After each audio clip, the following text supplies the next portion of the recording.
Okay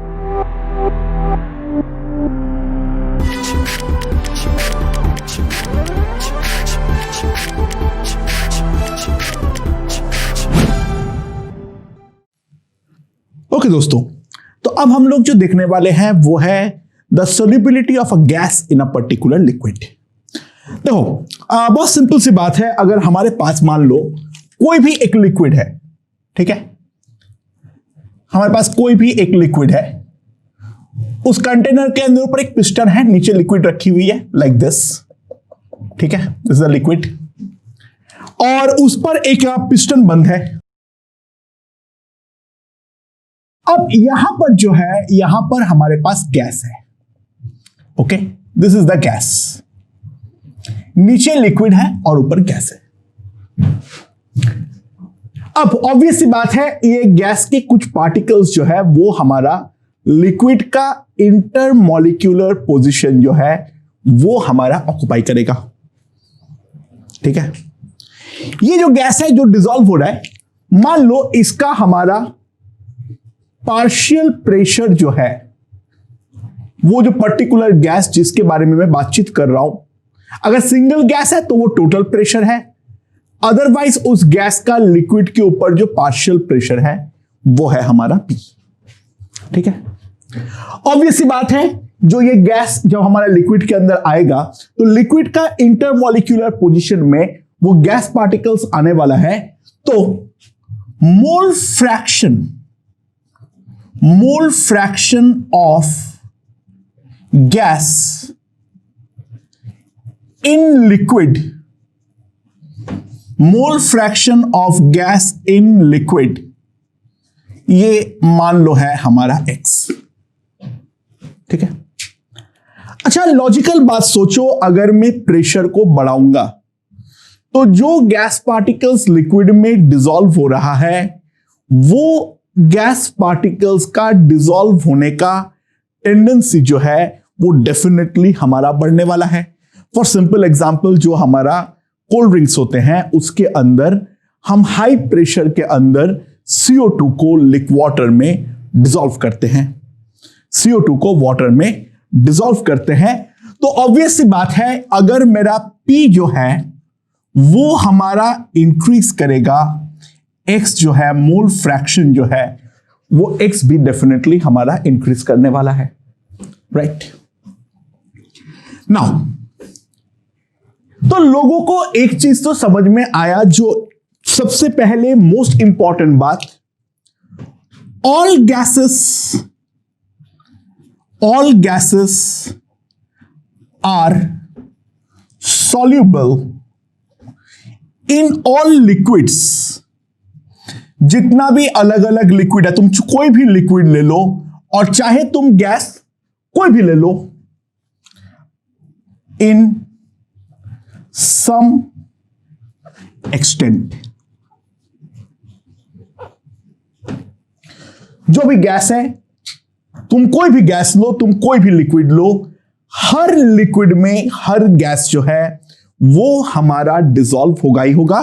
basically इस पर हो क्या रहा है, हो यही रहा है, जो gas molecules are occupying the intermolecular space, are occupying the intermolecular space of liquids। Gas molecule जो है वो हमारा लिक्विड के इंटरमॉलिक्यूलर स्पेस जो है वो हमारा ऑक्युपाई कर रहा है, ठीक है। अच्छा, बिफोर दैट हम कुछ भी आगे बढ़े, हमें एक चीज समझना है, वो है थर्मोडायनामिक्स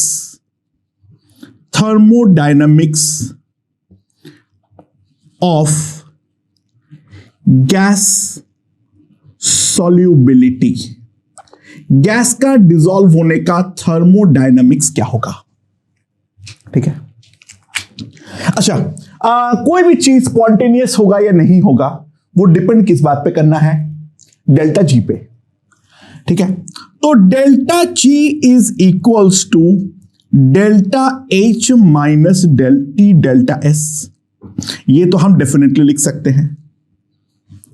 थर्मोडायनामिक्स जो है delta G is equals to delta H minus T delta S.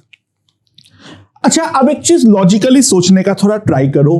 जो गैस अगर हमारा लिक्विड के अंदर डिसॉल्व हो रहा है, तो हर गैस पार्टिकल्स जो फ्रीली हमारा मूव कर रहा था, डेफिनेटली अब उसके लिए फ्रीली मूव करना काफी ज्यादा मुश्किल हो जाएगा, हाँ कि ना? क्योंकि लिक्विड का जो इंटरमॉलिक्यूलर छोटा सा स्पेस है, उसके अंदर ही उसको आके घुसना है। तो ऑब्वियस सी बात है, डेल्टा एस जो है वो हमारा definitely less than 0 due to loss of randomness.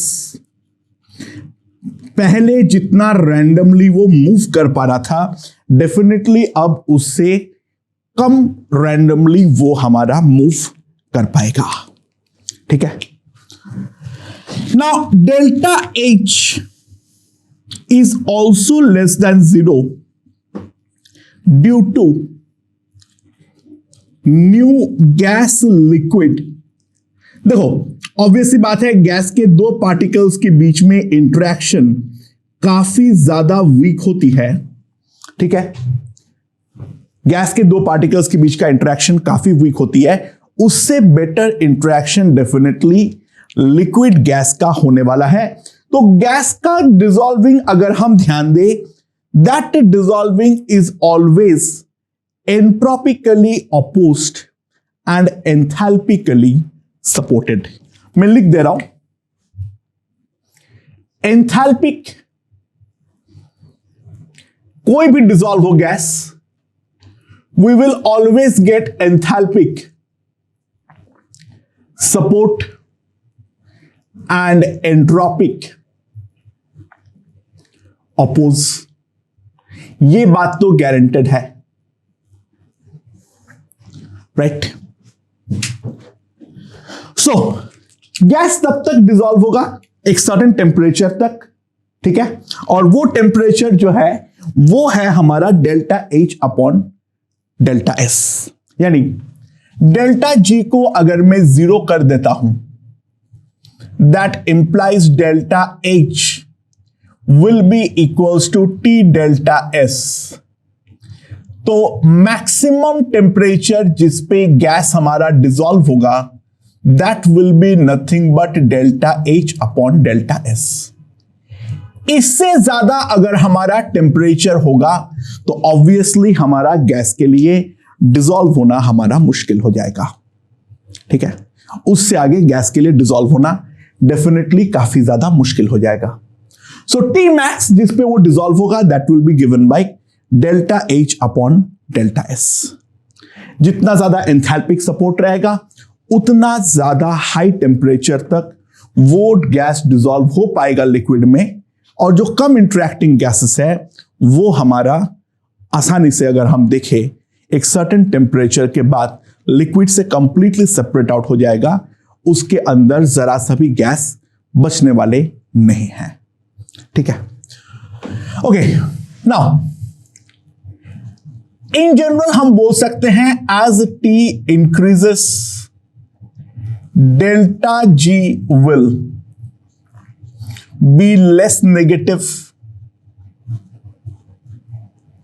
T में जैसे बढ़ाऊंगा, डेल्टा जी जो है वो हमारा कम नेगेटिव होता रहेगा। And that simply implies as T increases solubility of all gases, solubility of all gases decreases। Temperature में जैसे बढ़ाऊंगा, वैसे वैसे गैस का डिसॉल्व होने का जो एक्सटेंट है, जो अमाउंट है, वो हमारा डेफिनेटली डिक्रीज करने वाली है। ठीक है, ओके। सो डिपेंड किस किस बात पे कर रहा है, तो extent of solubility of gases. किस किस बात पे डिपेंड करेगा? सबसे पहला नंबर 1, सबसे पहला क्या होगा? हमने अभी अभी बात की है पार्शियल प्रेशर, ठीक है। जो गैस का पार्शियल प्रेशर है वो समझ में आया? राइट। मतलब क्या है बेसिकली, प्रेशर अगर इंक्रीज करेगा तो हमारा मोल फ्रैक्शन जो है वो भी ऑटोमेटिकली इंक्रीज करने वाला है, दैट्स फॉर श्योर। प्रेशर जैसे जैसे इंक्रीज करेगा मोल फ्रैक्शन वैसे वैसे इंक्रीज करेगा, नंबर 1 पॉइंट। सेकेंड पॉइंट हमने किसके बारे में बातचीत किए हैं? टेम्परेचर। टेम्परेचर के बारे में अभी हमने क्या बातचीत कर लिए हैं वो एक बार देख लेते हैं। टेम्परेचर अगर हमारा इंक्रीज करेगा तो गैस का जो मोल फ्रैक्शन होगा लिक्विड में वो डेफिनेटली हमारा डिक्रीज करने वाला है। एंड थर्ड, जिसके बारे में अभी तक हमने बातचीत नहीं की है, कर लेते हैं अब, इफेक्ट ऑफ सॉल्वेंट। यानी कौन सा गैस है और उसके सामने क्या सॉल्वेंट है, उस बात पर डेफिनेटली डिपेंड करेगा। फॉर एग्जाम्पल जो नॉन रिएक्टिंग गैसेस है उनके सॉल्युबिलिटी काफी कम होती है, ठीक है। जैसे O2, N2, CO2 are much more soluble in ethyl alcohol than water. Oxygen, nitrogen या फिर CO2 जो वाटर के साथ नॉन रिएक्टिंग गैसेस है वो हमारा इथाइल अल्कोहल से डेफिनेटली, इथाइल अल्कोहल में काफी ज्यादा सॉल्युबल होता है एज कंपेयर टू वाटर, ठीक है। अच्छा, गैसेस दैट रिएक्ट और ionise in solvent, gases that react or ionize in solvent are much more soluble.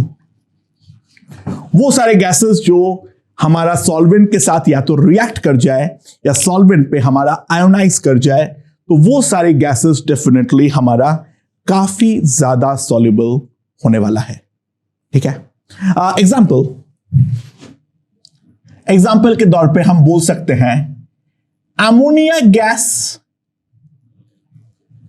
उसको अगर मैं पानी के अंदर डालूंगा तो वो पानी के साथ तुरंत रिएक्ट करके कन्वर्ट हो जाता है NH4OH एक्वस में, ठीक है।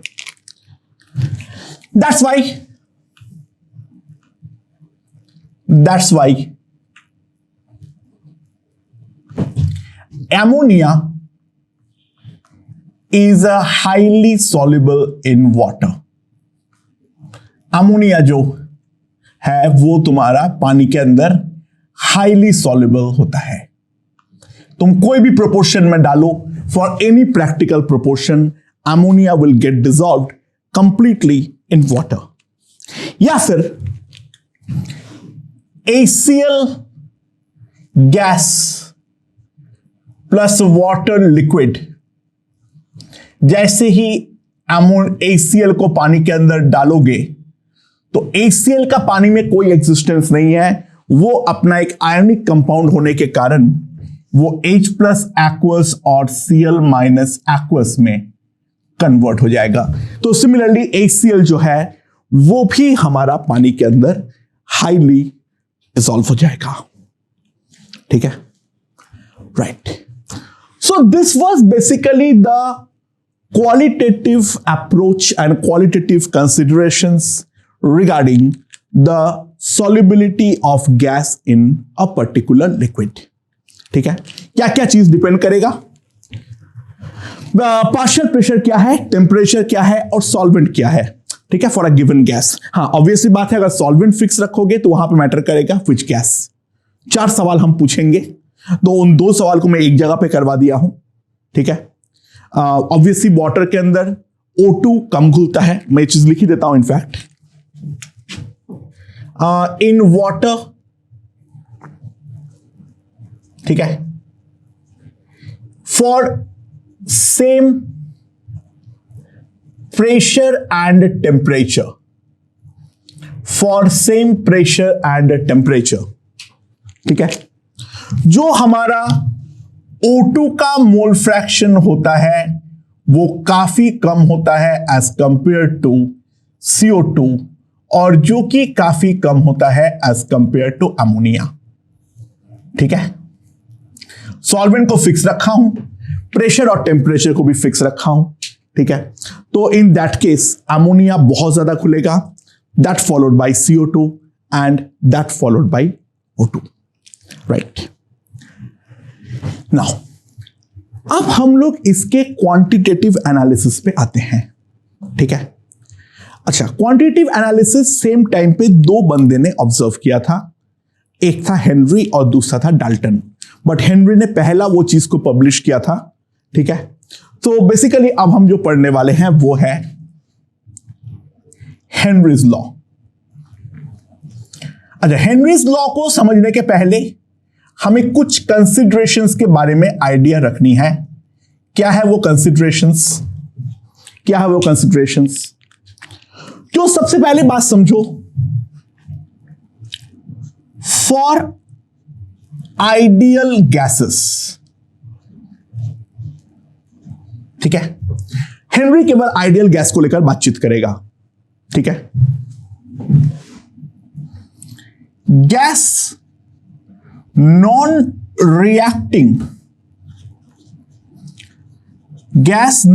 रिएक्टिंग विथ सॉल्वेंट, वो गैस सॉल्वेंट के साथ हमारा रिएक्ट नहीं कर जाना चाहिए, and at low and moderate pressures, pressure बहुत ज्यादा हाई नहीं होनी चाहिए। ठीक है, जो हमारा गैस के जो पार्शियल प्रेशर है और जो मोल फ्रैक्शन है P is directly proportional to X। अच्छा, ध्यान देना, ये X जो है वो गैस का मोल फ्रैक्शन इन लिक्विड है। ठीक है, गैस का मोल फ्रैक्शन इन लिक्विड है, यानी X जो है वो है हमारा moles of gas by moles of a particular gas plus moles of liquid. And क्योंकि गैस का बहुत कम डिसॉल्विंग होती है, that is practically written as N gas by N liquid. तो हेनरीज लॉ ये बोलता है जो P is directly proportional to X। ठीक है, तो हम लिखते हैं X is equals to KH into P। Sorry, उल्टा लिख दिया, सॉरी, एक्चुअली दोनों लिखते हैं, ध्यान देना। P is equals to KH into X। अच्छा, बहुत जगह पे X equals to KH into P भी लिखते हैं, जो मैं लिखने वाला था। NCERT में ये दिया हुआ है, बट उल्टा भी लोग लिखते हैं। दोनों एग्जैक्टली सेम चीज है, एग्जैक्टली सही भी है। KH को हम बोलते हैं, KH is called Henrys, KH is called Henry's constant। Okay, KH को हम Henry's constant बोलते हैं। ओके, सो ऑब्वियसली बात है, KH जितना बड़ा होगा, that implies solubility of gas is lower. KH जितना बड़ा होगा सॉल्युबिलिटी ऑफ गैस जो होगा वो भी हमारा लोअर होगा। अच्छा सर हमें कैसे मालूम पड़ेगा? हमें ये वाला फॉर्मूला यूज करना है या x equals to KH into P इस्तेमाल करना है?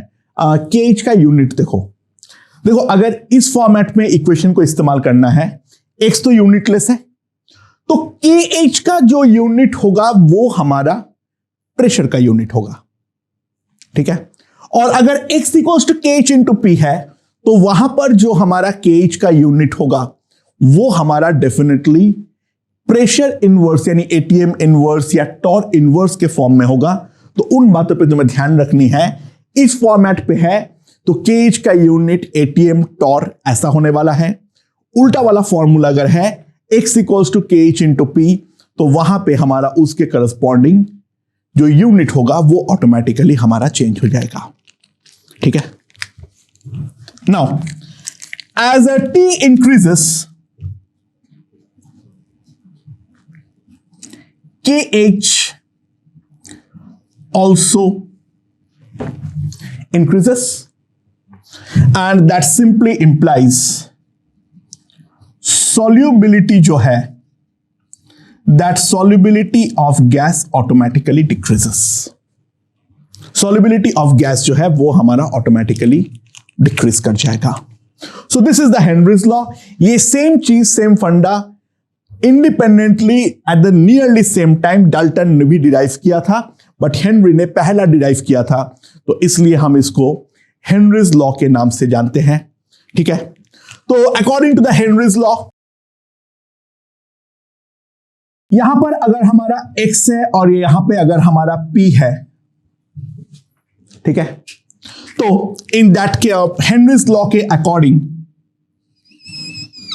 This is the y equals to mx, this is the expected graph, ठीक है। बट एक्चुअलिटी में ये होती नहीं है, हमने पहले ही बात किए थे, ये केवल और केवल लो एंड मॉडरेट प्रेशर के लिए वैलिड है। सो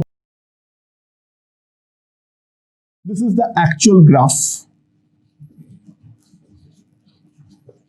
ठीक है। उसमें क्या होता है? eventually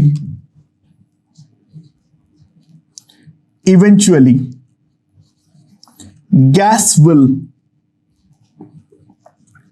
tend to saturation। Gas हमारा इवेंचुअली सैचुरेशन की तरफ बढ़ता रहेगा और सैचुरेशन की तरफ बढ़ते रहने के कारण वो एसिम्प्टोटिकली धीरे धीरे धीरे धीरे एक nearly constant value of x जो है उसको हमारा अप्रोच करने वाला है, ठीक है। अब देखो गैस जो ये डिसॉल्व हो रहा है, इसी के कारण हमारा एक्वाटिक लाइफ जो है वो हमारा सर्वाइव करता है। अगर ऑक्सीजन पानी के अंदर नहीं घुलता तो ऑब्वियस सी बात है हमारा जो मरीन लाइफ है, जो मछलियां हैं या फिर जो पानी के अंदर जो पेड़ होते हैं, पौधे होते हैं, या फिर बहुत सिंपलेस्ट फॉर्म ऑफ लाइफ जो है वो भी हमारा सर्वाइव नहीं कर पाता। So this is basically the overall complete analysis regarding the solubility of gas in a particular liquid. It has been observed जो गैस आसानी से लिक्विफाइबल है वो गैस उतना आसानी से डिसॉल्व होता है, बट वो तो हमारा रियल गैस का फंडा है। आइडियल बिहेवियर में उस चीज का एज सच कोई क्वांटिटेटिव इंपॉर्टेंस हमारे सिलेबस में नहीं है। क्या ये चीज हमेशा वैलिड है? नहीं, बिल्कुल भी नहीं। एजम्पशंस हमने पहले ही लिखे हैं, ठीक है। बट अब हम लोग इसके रिगार्डिंग क्वेश्चंस करना चालू करते हैं हेनरीज लॉ के ऊपर। काफी आसान क्वेश्चंस होते हैं, लेट्स सी।